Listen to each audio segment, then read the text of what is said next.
जहां है वहां खड़े रहिए। आपका प्यार मेरी सर आंखों पर, मैं आपके प्यार को सलाम करता हूं, लेकिन आप वहीं आगे आने की कोशिश मत कीजिए। आपके प्यार के लिए, आपके आशीर्वाद के लिए मैं आपका बहुत बहुत आभारी हूं। मेरे प्यारे भाइयों बहनों, कांग्रेस सरकारों और उनकी नीतियों ने असम को सामाजिक, सांस्कृतिक, भौगोलिक और राजनैतिक हर तरह से नुकसान पहुंचाया। साथियों, 2016 में जब मैं यहां आपके बीच आया था तो ये जानकर हैरान हो रह गया कि कांग्रेस की सरकारें बराक वैली के लिए डिविजनल कमिश्नर गुवाहाटी से चलाती रही। ये कितना बड़ा अन्याय था। मुझे खुशी है कि एनडीए सरकार ने इस अन्याय को दूर किया। बराक वैली के लोगों को छोटे छोटे सरकारी कामों के लिए दूर न जाना पड़े। यहां दवाई और पढ़ाई से जुड़े संस्थान बने। इसके लिए सर्बानंद जी और उनकी सरकार ने जो काम किया है, वो काम यहां के लोग सदा सर्वदा प्रशंसा करते रहे हैं। बहनों और भाइयों, यहां बराक वैली की रेल कनेक्टिविटी की क्या स्थिति थी, इसको लेकर हर बार यहां से आवाज उठती थी, मांग उठती थी। सड़कें खस्ता हाल थी, रेल नेटवर्क सीमित था। असम के अलग अलग हिस्सों में जाने के लिए लोगों को बहुत लंबा सफर तय करना पड़ता था। गैस कनेक्टिविटी को लेकर भी असम की स्थिति अच्छी नहीं थी। भाजपा सरकार इस स्थिति से असम को तेजी से बाहर निकाल रही है। बहनों और भाइयों, आज असम में नई सड़कें बन रही है, नए फ्लाईओवर बन रहे हैं, नए पुल बन रहे हैं। बरसों से अटके हुए भारत के सबसे लंबे ब्रिज भूपेन हजारिका सेतु का निर्माण किसने पूरा करवाया? भाजपा की ही सरकार ने काम किया। असम को मेघालय से जोड़ने के लिए इससे भी बड़े धुबरी फुलबारी ब्रिज का निर्माण कौन करवा रहा है? भाजपा की सरकार करवा रही है। देश का सबसे लंबा रिवर रोपवे असम को किसने दिया? भाजपा की सरकार ने दिया। किसने बरसों से अधूरे पड़े भारत के सबसे लंबे rail road bridge Bogibeel bridge का काम पूरा करवाया? भाजपा की सरकार ने किया। चाहे एयर रूट हो, रेल रूट हो, हाईवे हो, हम हर प्रकार से असम की भारत के अन्य हिस्सों में कनेक्टिविटी को मजबूत कर रहे हैं। और इनसे भी बढ़कर हमने एक और कनेक्शन बनाया है जिसे तोड़ना असंभव है। एक कनेक्शन है असम के सामर्थ्यवान और प्रतिभाशाली लोगों से दिल का कनेक्शन। आप तो अनुभव करते हैं कि करीमगंज से सिलचर जाने के पहले कितना वक्त लगता था और अब कितना कम लगता है। असम की भाजपा सरकार ने, एनडीए सरकार ने सड़कों के निर्माण में जो बेहतरीन काम किया है, उसकी प्रशंसा यहां आने वाले पर्यटक भी करते हैं।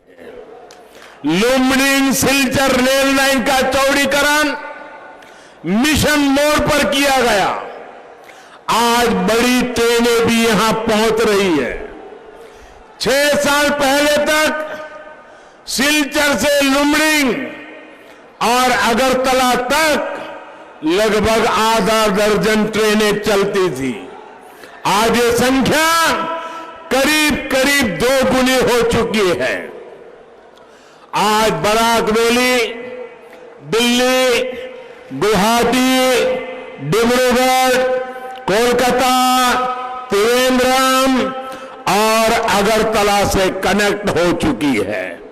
बहनों और भाइयों, आज बराक वैली के असम के पुराने गौरव को फिर लौटाने के लिए पारंपरिक ट्रेड रूट को फिर से मजबूत करने का प्रयास किया जा रहा है। आज नदी जलमार्गों को बड़े कार्गो के परिवहन के लिए भी तैयार किया जा रहा है। सिलचर में मल्टी मॉडल लॉजिस्टिक पार्क विकसित करने के लिए प्रयास किए जा रहे हैं, ताकि ये क्षेत्र इंपोर्ट एक्सपोर्ट का हब बन सके। इससे यहां के हजारों युवाओं को रोजगार मिलेगा। इससे यहां के किसानों की उपज आसानी से देश और दुनिया के बाजारों तक पहुंच सकेगी। साथियों, सिर्फ फिजिकल कनेक्टिविटी नहीं, बल्कि सौहार्द की, संस्कृति की कनेक्टिविटी को भी बीते 5 सालों में मजबूत किया गया है। भुवन तीर्थ शिव मंदिर, कासा कांटी देवी मंदिर, सिद्धेश्वर शिवबाड़ी, सोनबिल, 1857 की सिपाही क्रांति का प्रतीक वॉर मेमोरियल, ये सब बराक वैली की पहचान है। नमामि बराक फेस्टिवल से बराक वैली की सांस्कृतिक, आध्यात्मिक और प्राकृतिक पहचान को एनडीए सरकार ने मजबूती दी है। कांग्रेस ने असम को हर प्रकार से डिवाइड रखा। भाजपा ने असम को हर प्रकार से कनेक्ट करने का प्रयास किया। बराक, ब्रह्मपुत्र, पहाड़ भैयाम, हर क्षेत्र का एक समान विकास, सबका साथ, सबका विकास, सबका विश्वास, यही भाजपा का विकास का मंत्र है। भाई और बहनों, आज गरीब से गरीब को, चाहे वो किसी भी मत मजहब का हो, उसको सरकारी योजनाओं का पूरा लाभ मिल रहा है, बिना किसी भेदभाव के मिल रहा है। कोरोना संकट के दौरान महीनों तक मुफ्त राशन हो, आर्थिक मदद हो या मुफ्त गैस सिलेंडर, हर लाभार्थी को बिना किसी भेदभाव के दिया गया है। आज दलित को, आदिवासी को असम में बिजली और गैस कनेक्शन मिला है। हर गरीब को पक्का घर मिले, इसके लिए भी तेजी से काम हो रहा है। आयुष्मान भारत योजना के तहत असम में 1.5 लाख से ज्यादा मरीजों को मुफ्त इलाज मिल चुका है। बराक वैली सहित असम के 27 लाख किसान परिवारों को सैकड़ों करोड़ रुपए पीएम किसान सम्मान निधि से सीधे मिल चुके हैं। इतना ही नहीं, करीमगंज सहित पूरी बराक वैली की बहनों को अब घर में पाइप से जल पहुंचाने के लिए मिशन मोड पर काम चल रहा है। बहनों और भाइयों, यहां जो टी गार्डन में काम करने वाले साथी हैं, उनके विकास के लिए असम की सरकार विशेष प्रयास कर रही है। असम की भाजपा सरकार ने लाखों भूमिहीन साथियों को पट्टे दिए हैं। बच्चों की पढ़ाई के लिए अनेकों नए स्कूल खोले हैं और ये काम लगातार चल रहा है। टी गार्डन में काम करने वाली गर्भवती महिलाओं को हजारों रुपयों की मदद की जा रही है ताकि वो खुद की और बच्चों की सेहत का ध्यान रख सके। हाल में केंद्र सरकार ने बजट में चाय बागान में काम करने वाले साथियों के लिए 1000 करोड़ रुपए का विशेष प्रावधान किया है। इससे चाय बागान में काम करने वाले हर परिवार के जीवन को बेहतर बनाने में बहुत मदद मिलेगी। जो अनुसूचित जाति उसके हमारे बंधु हैं, जो एससी वर्ग के युवा हैं, उनको 10वीं के बाद पढ़ाई में मदद के लिए केंद्र सरकार नई योजना लेकर आई है। इस योजना के तहत मैट्रिक के बाद की स्कॉलरशिप में काफी वृद्धि की गई है। इसका लाभ बराक वैली समेत पूरे असम के एससी वर्ग के बच्चों को होने वाला है। साथियों, बराक वैली में तो फिशरीज के लिए, मछली पालन के लिए अनेक संभावनाएं हैं। हमारी डबल इंजन की सरकार मछली से जुड़े व्यापार कारोबार को बहुत अधिक प्रोत्साहन दे रही है।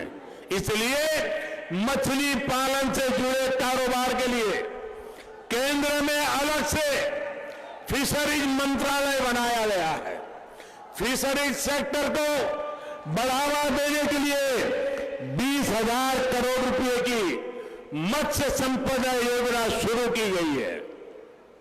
मुझे खुशी है कि असम में भी मछली उत्पादन में बीते 5 साल में 25% से ज्यादा की बढ़ोतरी हुई है। यहां की भाजपा सरकार, एनडीए सरकार अब असम को मछली के क्षेत्र में पूरी तरह आत्मनिर्भर बनने के लक्ष्य पर काम कर रही है। इसका बहुत बड़ा लाभ बराक वैली के आप सभी साथियों को, हर वर्ग के परिवार को होगा। बहनों और भाइयों, आज एक तरफ भाजपा की नीति है, भाजपा का नेतृत्व है और भाजपा की नेक नीयत भी है। वहीं दूसरी तरफ कांग्रेस है, जिसके पास न तो नेता है, न ही नीति है और न ही विचारधारा है। आज कांग्रेस इतनी कमजोर हो गई है, किसी भी हद तक जा सकती है, किसी के साथ भी हाथ मिला सकती है। ये विचित्र स्थिति आज पूरा देश देख रहा है। पश्चिम बंगाल में जिन वामपंथियों के साथ वो लाल सलाम कर रहे हैं, उन्हीं के साथ केरल में नूरा कुश्ती चल रही है। एक राज्य में जिसको गाली देते हैं, दूसरे राज्य में उसको गले लगाते हैं। कांग्रेस का ये कंफ्यूजन हर तरफ है। आप सोचिए, जिस पार्टी की सोच ही स्थिर नहीं हो, वो क्या असम में स्थिर सरकार दे पाएगी क्या? दे पाएंगे क्या? दे सकते हैं क्या? आसाम का भला कर सकते हैं क्या? आपका भविष्य बना सकते हैं क्या? यहां असम में देखिए, कांग्रेस किसके भरोसे मैदान में है भाई?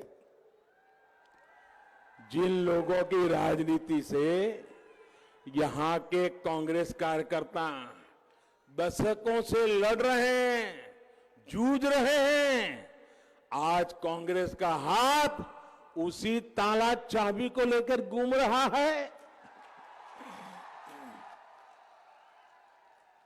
साथियों, वोट के लिए किसी को भी धोखा देना ये इनके जहन में है, इनके स्वभाव में है।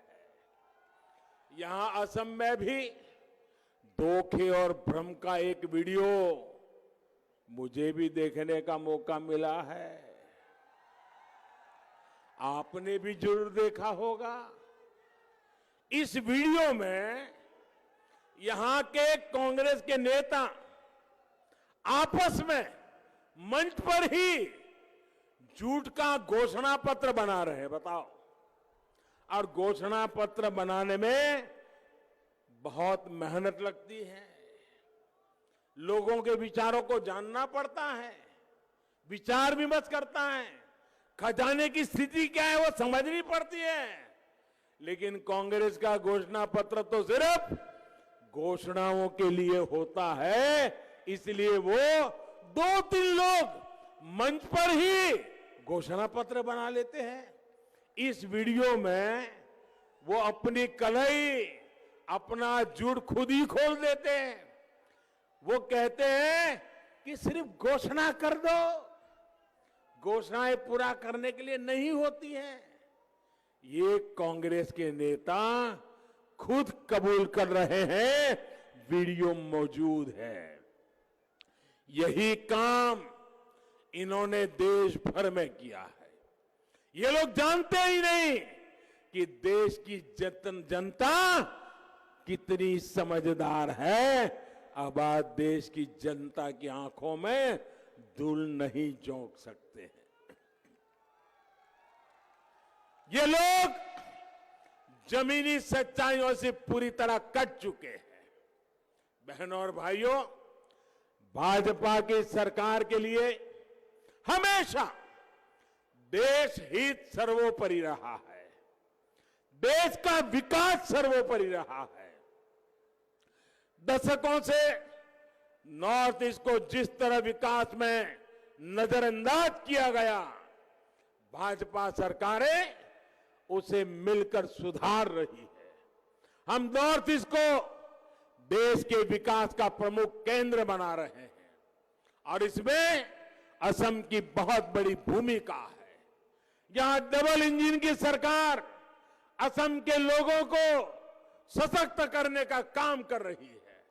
साथियों, विकास से कोई वर्ग, कोई क्षेत्र छूटे ना, हर कोई आगे बढ़े, इसी नीति वाली डबल इंजन की सरकार को अब आपको और मजबूत बनाना है। इस बार एनडीए को पहले से भी अधिक ताकत से विजय दिलानी है। इस बार का आपका वोट असम के लोकल टैलेंट को, लोकल आर्ट को, लोकल सामान के प्रति वोकल होने के लिए है। इस बार आपका वोट असम को आत्मनिर्भरता की तरफ ले जाने के लिए है। हम मिलकर विकास के नए आयाम तय करेंगे। इसी विश्वास के साथ आप सभी का मैं धन्यवाद करता हूं और मैं देख रहा हूं इतनी बड़ी तादाद में आप आशीर्वाद देने के लिए आए हैं। वहां दूर मैं लोगों को देख रहा हूं। भाइयों बहनों, ये आपका विश्वास है, ये आपका स्नेह है और ये असम के लिए आपके सपनों का संकल्प भी है। मैं आज आपको विश्वास दिलाने आया हूं। पिछले 5 साल में हमने जिस तेजी से काम किया है, आने वाले 5 साल उससे भी ज्यादा तेजी से काम करेंगे। भाइयों बहनों, मैं फिर एक बार आपसे आग्रह करूंगा, अब चुनाव सामने है। इस सभा के बाद आप घर घर जाएंगे, घर घर जाएंगे, लोगों को मिलेंगे, मेरी बात पहुंचाएंगे, भाजपा को जिताएंगे, एनडीए को जिताएंगे, फिर से सरकार मजबूत बनाएंगे, संकल्प लेके निकलेंगे, एक एक घर जाएंगे, एक एक मतदाता को लेकर के मतदान मथक जाएंगे, पक्का करेंगे। बहुत बहुत धन्यवाद।